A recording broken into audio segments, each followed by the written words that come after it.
The joys of urban gardening. It's breakfast time, and guess what? I just need to get out of the house, and I'm in front of the house here, and trying to pick some stuff this morning that I need for my breakfast. Right?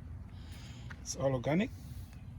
You see some parsley. You just pick some celery here.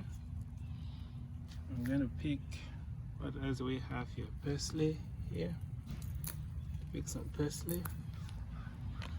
Trying to have some organic breakfast here.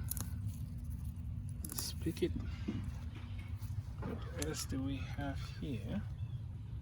Had some rain last night and it's really looking good. So let's have some more here to pick. See, the choice of urban gardening.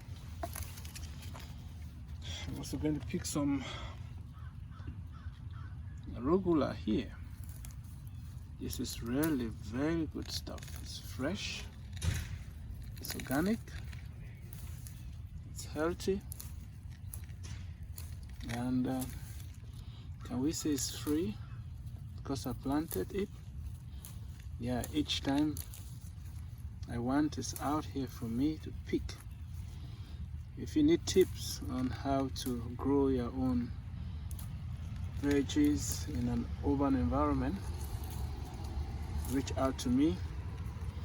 I'll share some of my lessons with you. Thank you for watching. It's just amazing what you can do. Have some pepper plants here, and if you want lemongrass tea, have some lemongrass here. And again, as you can see here, a lot of water leaf. It's doing really well. Within a few days, this whole place is going to be filled. You need any water leaf as well. Let's talk. Thank you. Have a fantastic day. God bless you.